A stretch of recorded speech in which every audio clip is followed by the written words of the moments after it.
नमस्कार। आज मैं एक अहम बिंदु लेकर आया हूँ, पद परिचय। तो इसके बारे में अपने जानकारी लेंगे। ये अहम क्यों है इसका भी आपको इसी वीडियो में एहसास कराऊंगा। पहले देखें पद क्या है और शब्द और पद में क्या फ़र्क है। हालांकि मैं पीछे के वीडियो में इनकी जानकारी दे चुका हूँ, पर फिर भी थोड़ा सा देखिए। पद की परिभाषा: जब कोई शब्द वाक्य में प्रयुक्त हो जाए तो पद बन जाता है। कोई भी शब्द वाक्य में आ जाए। पहले शब्द देख लीजिए। शब्द क्या है? वर्णों के सार्थक समूह को शब्द कहते हैं, जिसमें कुछ वर्ण जुड़कर एक शब्द बनता है। जैसे भय में आ जोड़ दें तो भा, रे में ए जोड़ दें तो रे, ते में ई जोड़ दें तो भारती। ये एक शब्द बन गया शब्द। अब ये शब्द वाक्य में आ जाए तो पद बन जाएगा। तो भारती 10वीं में पढ़ती है।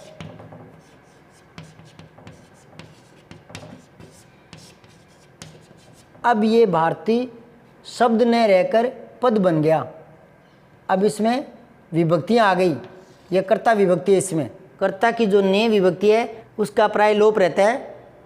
तो भारती 10वीं में पढ़ती है, ये कर्ता कारक में है। अब इस वाक्य में ये सारे पद बन गए। ठीक है, इसको शब्द भी कह सकते हैं। इस वाक्य में 1 2 3 4 5 शब्द हो गए, तो शब्द भी कह सकते हैं। पद को शब्द कह सकते हैं, लेकिन शब्द को पद नहीं कह सकते। सिंगल, अकेला पड़ा शब्द कभी पद नहीं होता। शब्द पद कब बनता है? जब वाक्य में प्रयुक्त हो जाए। इसको दूसरे शब्दों में भी कह सकते हैं कि विभक्ति सहित शब्द पद कहलाता है। विभक्ति सहित शब्द पद कहलाता है। और विभक्ति सहित शब्द कब होता है? जब वो वाक्य में प्रयुक्त हो जाए। तो बात वही हो गई, परिभाषा वही आ गई, दो परिभाषा बन गई। विभक्ति सहित शब्द ही पद कहलाता है, या शब्द जब वाक्य में प्रयुक्त हो जाए तो पद बन जाता है। बात वही आ गई, शब्दों का हेरफेर है। तो चलिए थोड़ा आगे बढ़ते हैं। राजस्थान बोर्ड की बात करूं तो 10वीं बारी में एक प्रश्न आता है, जिसमें एक वाक्य देकर उसमें किसी भी एक पद को रेखांकित करके उसका पद परिचय पूछा जाता है। 1 या 2 नंबर का प्रश्न होता है। तो कोई भी वाक्य देख लें आप। जैसे मैं वाक्य लिखता हूँ, काला कुत्ता तेज दौड़ता है।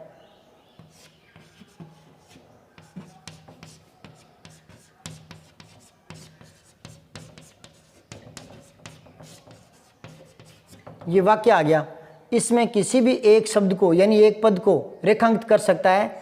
इसको कर सकता है, इसको कर सकता है, इसको कर सकता है, इसको कर सकता है, या 2 शब्दों को भी रेखांकित कर सकता है। और ऊपर प्रश्न बनाता है कि रेखांकित पदों का परिचय कीजिए।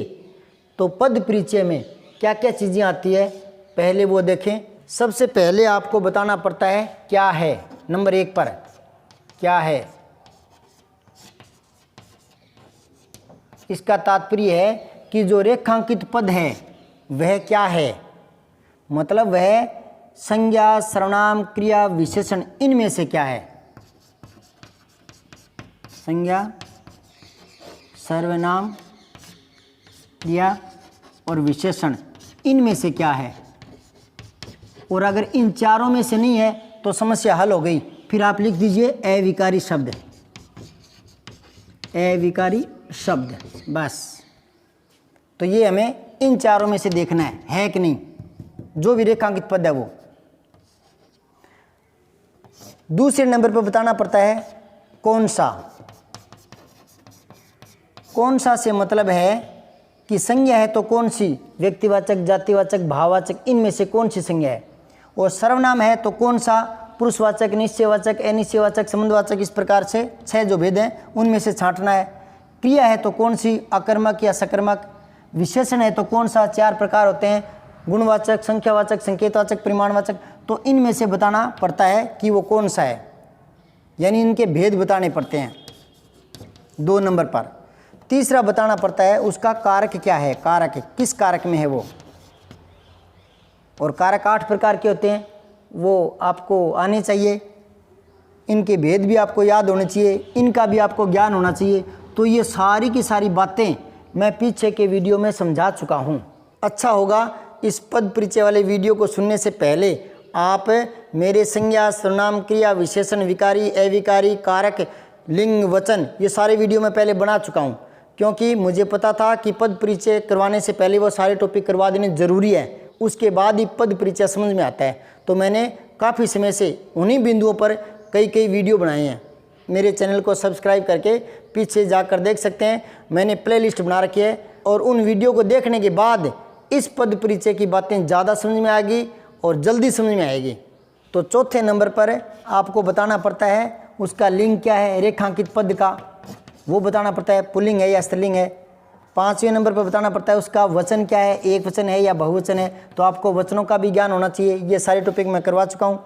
6 नंबर पर अगर क्रिया रेखांकित है, दौड़ता है किसी भी वाक्य में, तो फिर उसका काल भी आपको बताना पड़ता है, वर्तमान काल, भूतकाल, भविष्यकाल, उसके भी भेद होते हैं, वो भी आपको बताने पड़ते हैं।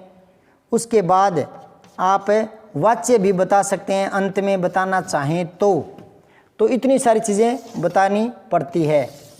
अब आप देखिए, पद परिचय साधारण टॉपिक नहीं है। जिसको पद परिचय आता है तो मान लेना चाहिए कि उस व्यक्ति को व्याकरण का अच्छा ज्ञान है। तो पद परिचय छोटी बात नहीं है, बहुत कुछ आ जाता है इसमें। संज्ञा सर्वनाम क्रिया विशेषण इनके भेद, अविकारी जो शब्द है, क्रिया विशेषण, समुच्चय बोधक, संबंध बोधक, विषय बोधक, उनकी भी जानकारी होनी चाहिए। उसके बाद कारक कितने होते हैं उनकी भी जानकारी होनी चाहिए। लिंग वचन ये सब पद परिचय का ज्ञान हो गया, मतलब ये सारी चीज़ें आपको आ गई। अब इतनी चीज़ों का ज्ञान हो गया तो कंपटीशन में बहुत से प्रश्न हल कर सकते हैं। वो प्रश्न इस प्रकार आते हैं, देखिए आप एक बार।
अब आप समझ गए कितना महत्वपूर्ण टॉपिक है ये, इसलिए मैं इसको अहम कह रहा था।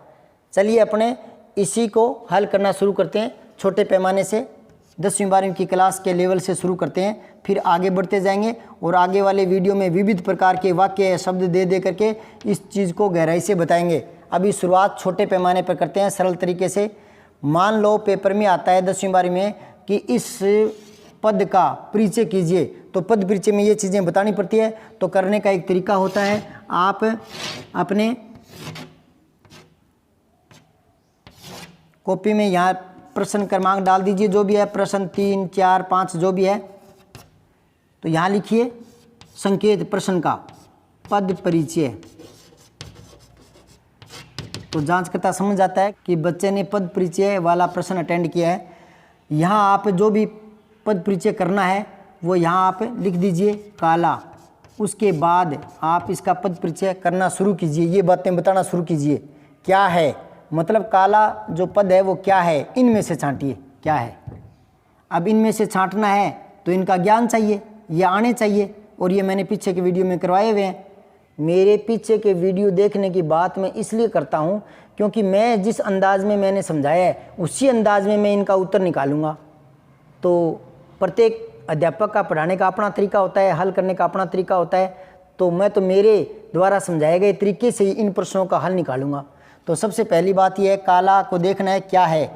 तो मैंने आपको बताया था मेरे वीडियो में कि अगर ये संज्ञा है तो याद कीजिए कि संज्ञा नाम को कहते हैं। ये किसका नाम है? कोई चीज़, दृश्य चीज़ दिख रही है जिसका नाम काला हो? नहीं। फिर भी भ्रम है तो एक बार इसको कम मत कीजिए। क्रिया तो आप इसको कम कर सकते हैं, 4 में से क्रिया तो नहीं है ये, क्योंकि क्रिया तो मैंने अपने अंदाज में बताया था कि वाक्य के अंत में आता है ना लगा रहता है, खाना पीना, दौड़ना, बैठना, उठना। अब आप सोचोगे यहाँ तो ना नहीं है, ता है। बात मैं मानता हूँ आपके कि ता है, लेकिन इसका मूल रूप तो दौड़ना ही है। ये ता तो आया पुल्लिंग की वजह से। अगर यहाँ कुत्ती होता तो दौड़ती आता, और ज़्यादा होते कुत्ते तो दौड़ते।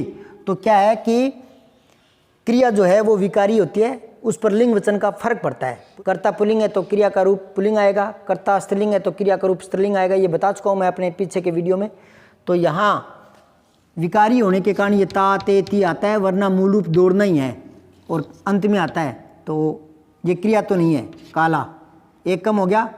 अब बात आती है सर्वनाम की। अगर काला सर्वनाम है तो मैं सर्वनाम शब्दों को काउंट करता हूँ। आप देखिए उनमें काला आए तो मुझे रोक लेना। सारे सर्वनाम बता देता हूँ। यह, वह, मैं, तुम, कौन, क्या, कोई, कुछ, जो, सो, स्वयं, ये सर्वनाम है हिंदी के।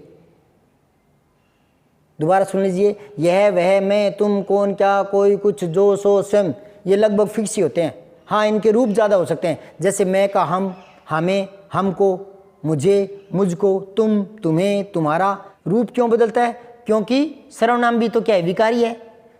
4 ही विकारी होते हैं और 4 ही अविकारी होते हैं। तो 4 ये हो गए विकारी। तो 1 2 3 4 संज्ञा, सर्वनाम, क्रिया, विशेषण। और अविकारी है तो 4 ये होते हैं। तो पहले आप इनमें से छांटिए कि वो है कि नहीं है, फिर अविकारी लिख दीजिए। अगर इनमें से नहीं है तो आपने यहाँ पर क्रिया खत्म कर दिया, सर्वनाम भी खत्म कर दिया। सर्वनाम नहीं है, यह, वह, मैं, तुम, कौन, क्या, इनमें नहीं आता काला। अब रहेगी बात इन 2 में से। तो संज्ञा हमने देखा ये कोई नाम नहीं है, नाम तो ये है किसी जानवर का, और नाम से पहले आया है और नाम के बारे में ही आया है, तो फिर ये विशेषण है। यानी विशेषण के बाद संज्ञा शब्द आता है, यानी कोई चीज़ आती है। क्योंकि विशेषता बताने वालों को विशेषण कहते हैं, और विशेषता कोई चीज़ की बताई जाएगी और कोई चीज़ की बताई जाएगी तो चीज़ का नाम होता है, और नाम को मैंने बताया था संज्ञा कहते हैं। तो विशेषण के आगे संज्ञा आएगी, तो ये संज्ञा आ गई। तो संज्ञा से पहले विशेषण, तो ये विशेषण आ गया, हमने छांट लिया। तो काला लिखिए विशेषण है। अब बात आती है दूसरे नंबर पर कौन सा, तो ये गुणवाचक है, गुणवाचक विशेषण है। ठीक है। अब फिर अल्पविराम लगा दीजिए। अगला बताइए कारक। तो विशेषण में कारक बताने की आवश्यकता नहीं होती, उसमें आप विशेष्य बता दीजिए। यानी काला जो विशेषण है ये किसका विशेषण है, यानी इसका विशेष्य क्या है, तो कुत्ता विशेष्य है। ये विशेष्य विशेषण भी मैं पीछे के वीडियो में अच्छी तरह से बता चुका हूँ। तो काला जो है वो कुत्ता का विशेषण है। तो लिखिए कुत्ता विशेष्य का विशेषण है, विशेष्य का विशेषण है, ऐसे लिख दीजिए आप। उसके बाद अल्पविराम लगाइए और फिर लिखिए लिंग। तो इसका लिंग है पुल्लिंग। अल्पविराम लगा करके आप बताते जाइए पुल्लिंग, क्योंकि स्त्रीलिंग होता तो काली आता, काली कुत्ती। तो ये पुल्लिंग शब्द है काला। फिर वचन बताइए। तो काला एक वचन है, काला कुत्ता दौड़ता है। अगर यूँ होता काले कुत्ते दौड़ते हैं तो बहुवचन होता। तो आपने वचन बता दिया। अब ये क्रिया है नहीं, काल की जरूरत नहीं है। वाच्य बताना चाहें तो इसमें कर्तृवाच्य है, बताना चाहें तो ये इसका पद परिचय हो गया। अब बात आती है, अगर ये नहीं होता, ये पद रेखांकित होता, तो हमारे पास तो तरीका तो वही है छांटने का। यहाँ तेज लिखिए और इसका पद परिचय करते हैं अपने। तो सबसे पहले क्या है, तो आप देखिए तेज क्या है, वही तरीका है मेरे पास। तो ये कोई नाम है तो संज्ञा नहीं है। सर्वनाम यह, वह, मैं, तुम, कौन, क्या, कोई, कुछ, जो, सो, स्वयं, उनमें आया कोई तेज? नहीं आया, तो सर्वनाम भी नहीं है। दौड़ता क्रिया है, तो ये क्रिया कहाँ से है? ये क्रिया नहीं है, तो क्रिया भी नहीं है। विशेषण, विशेषण के आगे संज्ञा होता है, तो इसके आगे संज्ञा है? नहीं है, तो ये विशेषण नहीं है, सीधी सी बात है। तो ये चारों ही कट गए, तो मतलब ये अविकारी है। तो लिख दीजिए अविकारी। ये कहानी खत्म हो गई बस। अब इसमें लिंग वचन नहीं बताना पड़ता, क्योंकि अविकारी होता ही वो है जिस पर लिंग वचन का फर्क नहीं पड़ता, तो बताने की जरूरत नहीं है। हाँ, इसका आप बताना चाहें तो भेद बता सकते हैं, अविकारी कौन सा है। तो भेद के लिए मैंने पीछे के वीडियो में बताया था, वो आप देख लीजिए। तो जो 4 प्रकार होते हैं अविकारी के, वो ये है क्रिया विशेषण, समुच्चय बोधक, संबंध बोधक और विस्मय बोधक। तो क्रिया विशेषण होता है जो क्रिया की विशेषता बताता है और क्रिया से पहले आता है। तो दौड़ना क्रिया है, इसके पहले आ गया और इसी के बारे में आया तेज दौड़ना, तो फिर ये क्रिया विशेषण है। तो यहाँ अविकारी का आप भेद बता सकते हैं, क्रिया विशेषण। बस ये आपका पद परिचय पूरा हो गया, इसका इतना ही होगा, क्योंकि अविकारी होते ही वो हैं जिन पर लिंग वचन का फर्क नहीं पड़ता। तो ये 1 नंबर का है तो 1 नंबर देकर जाएगा, 2 का है तो 2 नंबर देकर जाएगा। इस प्रकार से आपको पद परिचय करना है। थोड़ा इनके बारे में बता दूं। क्रिया विशेषण क्रिया से पहले आते हैं और क्रिया के बारे में विशेषता बताते हैं। समुच्चय बोधक ये वो होते हैं जो उपवाक्यों के बीच में आते हैं। मिश्रित या संयुक्त वाक्य होते हैं, उनके बीच में, उपवाक्यों के बीच में आते हैं, जैसे किंतु, परंतु, लेकिन, अथवा, फिर भी, यद्यपि, क्योंकि, ये जो शब्द हैं ये समुच्चय बोधक में आते हैं और ये अविकारी होते हैं। फिर बात आ गई विस्मय बोधक की। तो विस्मय बोधक हे, अरे, ओहो, वाह, शाबाश, धिक, धिकार, इस तरह के शब्द आते हैं। उसके बाद संबंध बोधक, तो ये वो हैं जो संज्ञा पद का दूसरे पदों से संबंध तय करते हैं, जैसे यहाँ तक तो ठीक है, आगे संभल कर चलना, तो यहाँ तक शब्द आ गया, आगे संभल कर चलना, आगे, आगे, पीछे, तक, दूर, पास, ये शब्द होते हैं संबंध बोधक होते हैं। और ये मैं पीछे के वीडियो में बता चुका हूँ। तो आपने यहाँ तेज को पहचान लिया कि क्रिया से पहले आया और क्रिया के बारे में आया है, तो आपने यहाँ क्रिया विशेषण लिख दिया तेज का, ये इसका पद परिचय हो गया। अब अगर कुत्ते का पद परिचय करें तो आप कुत्ता शब्द लिख दीजिए यहाँ पर। तो कुत्ता क्या है? संज्ञा है, क्योंकि जानवर का नाम है, नाम को संज्ञा कहते हैं, आराम से पहचाना गया। अब कौन सा? तो ये है जातिवाचक, ठीक है। कारक बताना चाहें तो कौन दौड़ता है? कुत्ता दौड़ता है, तो कर्ता खुद ही है ये, तो कर्ता कारक है इसमें। लिंग बताना चाहें तो पुल्लिंग है, कुतिया दौड़ती है तो स्त्रीलिंग होता। फिर वचन, एक वचन है, बहुवचन होता तो कुत्ते आता, कुत्ते दौड़ते हैं, तो इसका पद परिचय क्या हो गया? संज्ञा शब्द है, ब्रैकेट में लिख सकते हैं जातिवाचक संज्ञा है, पुल्लिंग है। फिर आप लिख सकते हैं एक वचन है और कर्ता कारक है। ये आपके कुत्ता का पद परिचय हो गया। दौड़ता है तो यहाँ लिख दिए दौड़ता है, तो यहाँ लिखिए क्रिया है और अकर्मक क्रिया है। ये अकर्मक और सकर्मक जो है वो मैं पीछे के वीडियो में बहुत अच्छी तरह से समझा चुका हूँ, तो पीछे का वीडियो देखेंगे तो आपको इसमें बहुत सहायता मिलेगी। ये तो साधारण तरीका था पद परिचय करने का, मैंने बताया क्या क्या चीज़ें बतानी पड़ती है। अब मैं आगे के वीडियो में विविध प्रकार के वाक्य लूँगा, विविध प्रकार के शब्द लूँगा और उनके पद परिचय करके बताऊँगा, तो आपके बहुत सारी कन्फ्यूजिंग जो है वो दूर होगी। तो पद परिचय के सारे वीडियो जितने भी बनते हैं 2, 4, 5 वो सारे देखना, तो आपके पद परिचय में बहुत कुछ सीखने को मिलेगा, क्योंकि इसमें बहुत कुछ व्याकरण के टॉपिक सिमटे हुए होते हैं। और फिर इनका ज्ञान अगर हो जाता है लिंग, वचन, कारक, काल, वाक्य, वाच्य वगैरह का, तो फिर ये आगे कंपटीशन में बहुत काम आते हैं। विविध प्रकार के प्रश्न कैसे पूछते हैं उनका एक नमूना देखिए।